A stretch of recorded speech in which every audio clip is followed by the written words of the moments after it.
Bueno, para los que buscamos un mundo, hasta por razones religiosas, un mundo de mayor dignidad y sin esclavos, hoy, en el contexto de lo que sería la historia de la esclavitud en América, vamos a ver un punto que es una batalla no muy conocida por la gran actualidad que tendría su profundización, que es la batalla del Mambororé. Es una batalla del año 1641 y la libró un ejército indígena jesuita, destruyendo a el ejército bandeirante anglo, holandés y portugués, que se dedicaba a saquear las misiones jesuitas, buscando mano de obra gratis a través de la esclavitud de los aborígenes.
Bueno, para entender bien estos acontecimientos y para entender el silenciamiento de la historia sobre estos acontecimientos, tenemos que remontarnos cuando Lutero se levanta contra la fe y él afirma que no nos salvamos por las obras, sino que nos salvamos porque estamos predestinados.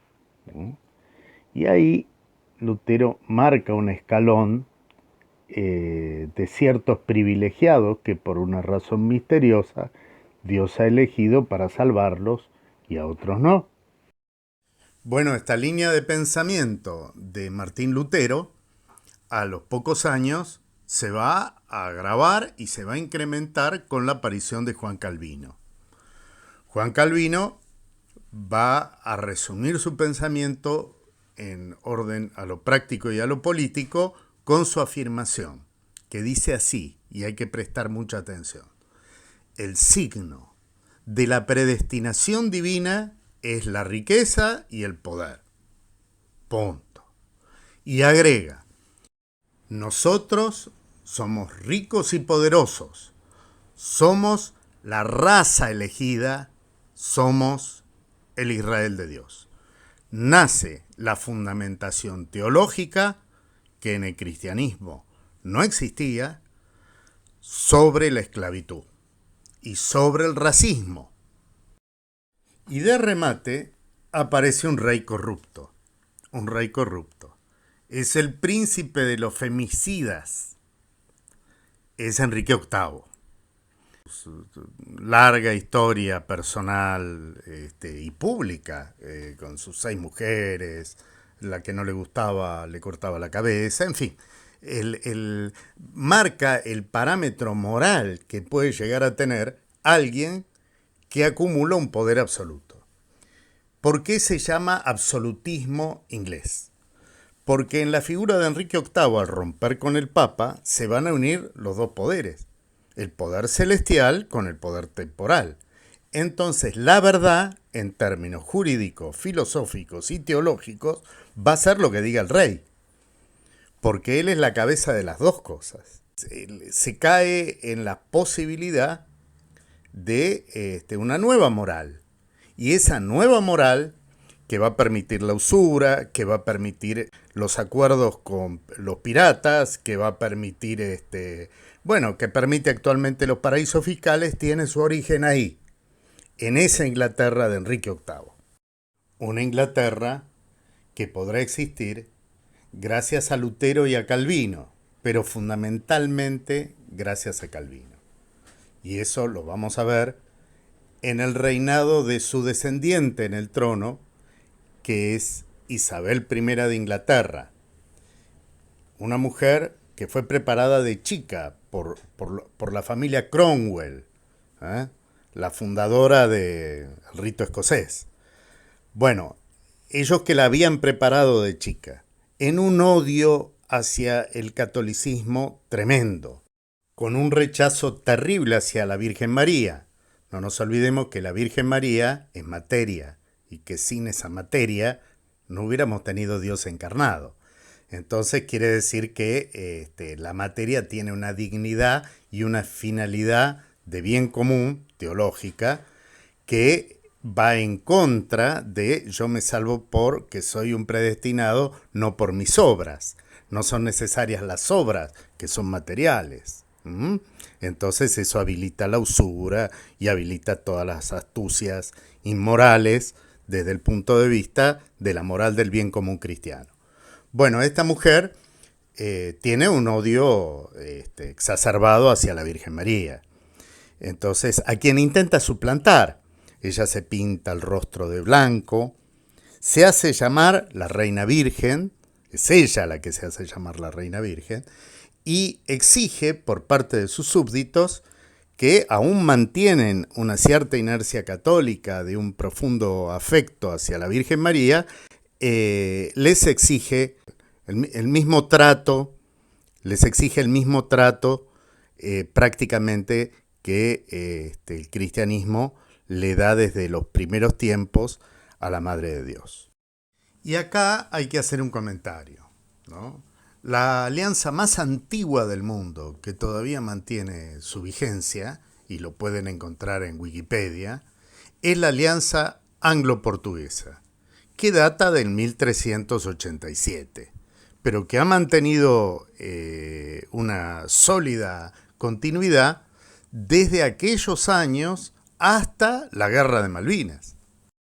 Y es así que para la época en que los jesuitas empiezan a crear las misiones, integrando a los indios en un proceso de evangelización que centraliza la necesidad del débil y lo pone como sujeto teológico en el lugar central de la organización política y social de una comunidad, coincide con el momento en que el monopolio de la piratería y el tráfico de esclavos adquieren, junto con el racismo anglosajón, su más alto grado de expresión histórica.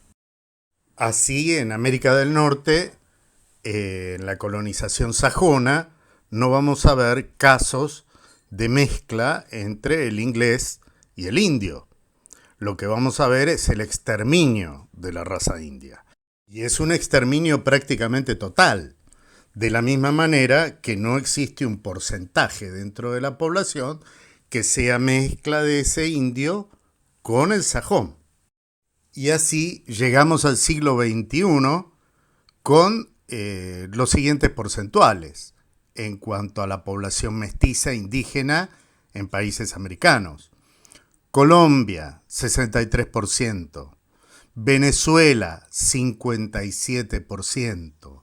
Bolivia, 88%, Ecuador, 92%, Guatemala, 82%, México, 85%, Honduras, 96%, Nicaragua, 83%, Perú, 85%, y así sucesivamente.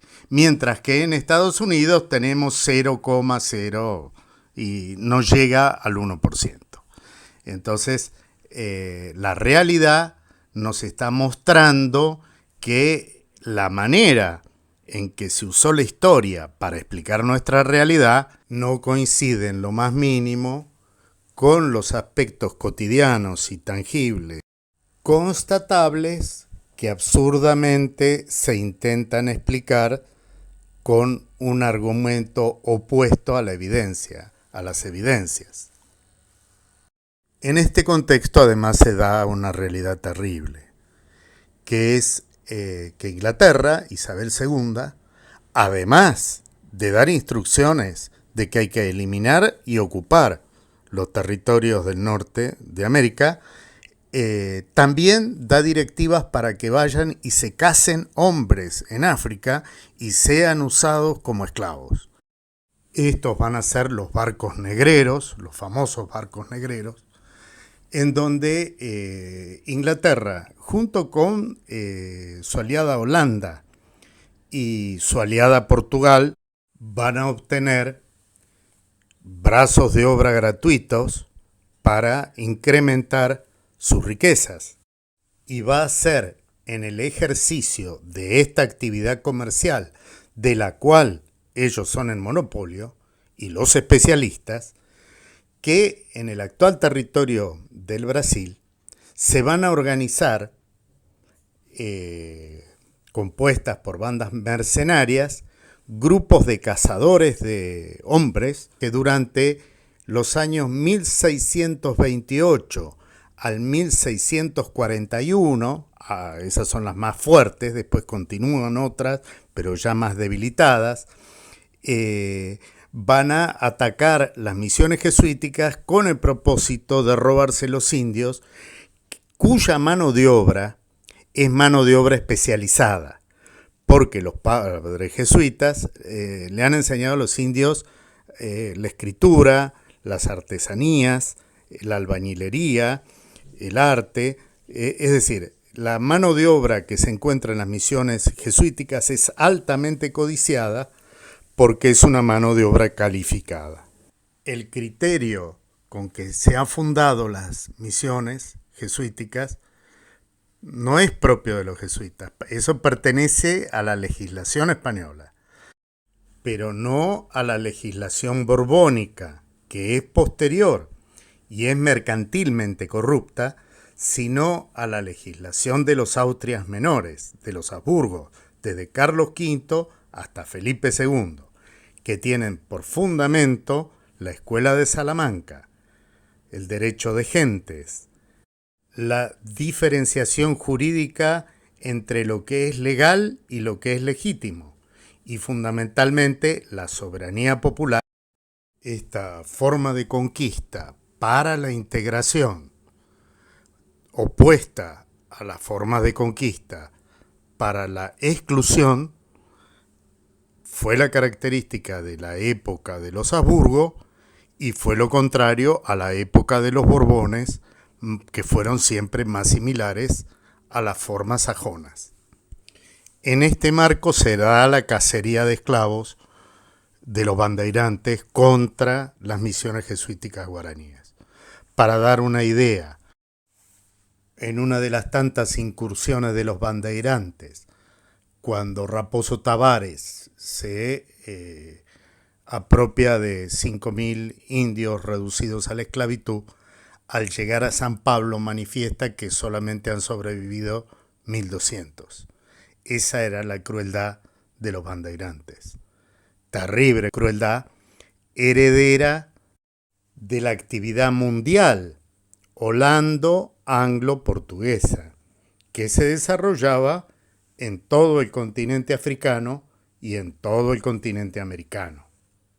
Bueno, en 1641 los jesuitas tenían información de que se estaba preparando otra de las incursiones bandeirantes a sus misiones. Y en ese momento, el provincial de los jesuitas, Diego de Boroa, toma dos decisiones paralelas. Por una parte, ordenó la constitución de milicias guaraníes armadas con fusiles y mosquetes, encargando al padre jesuita Díaz Taño coordinar las actividades militares de las reducciones, y también a los jesuitas Antonio Bernal y Juan de Cárdenas, que habían sido antiguos soldados del ejército español, los cuales se encargan de ejercitar a los indios en el uso de armas de fuego. Por otra parte, envía al padre Antonio Ruiz de Montoya, un célebre jesuita, amadísimo por los indios, con una historia realmente increíble. Al que tenga interés se la recomiendo, porque es uno de esos seres extraordinarios que ha visto nuestro continente, ¿no? Entonces, lo envía Antonio Ruiz de Montoya a España a defender el derecho en las cortes a armarse y armar a los indios para que se defiendan de los esclavistas. Y lógicamente esta actitud de Montoya allá en las cortes despierta las inquietudes que, sumadas a las presiones de Portugal, de Gran Bretaña y de las coronas de los principales reinos europeos, van a ir gestando un malestar contra la Compañía de Jesús que va a terminar con la pragmática sanción del rey de 1767 y la expulsión de los jesuitas de América. Pero bueno, mientras tanto, allí en marzo de 1641 se produce esta batalla, del 11 hasta el 18 de marzo. La estrategia de los jesuitas está bien implementada. Hay dos caciques que se van a distinguir. Aviarú, que les hace una trampa en el río, y Nenguirú, que está a cargo de las fuerzas terrestres. Y bueno, entre las fuerzas terrestres y fluviales le producen una derrota a los esclavistas. No se las van a olvidar tampoco. Y hoy podemos leer, allá en el peñón del Mambororé, un humilde cartel que dice que Mambororé fue el mudo testigo del valor desplegado por jesuitas y guaraníes, que el 11 de marzo de 1641 defendieron con su vida estas tierras, deteniendo total y definitivamente el avance de los bandeirantes portugueses y marcando con su triunfo al río Uruguay como el límite de lo que hoy es la República Argentina. No es poca cosa para un cartel tan pequeño. Es evidente que en las misiones jesuíticas hay ya una opción preferencial por los más humildes que retrotrae a los primeros siglos del cristianismo, de la misma manera que en sus bienes comunitarios también hay un retorno a la pureza que ardió en la Iglesia en la época de nuestros primeros padres. Nada más y muchas gracias.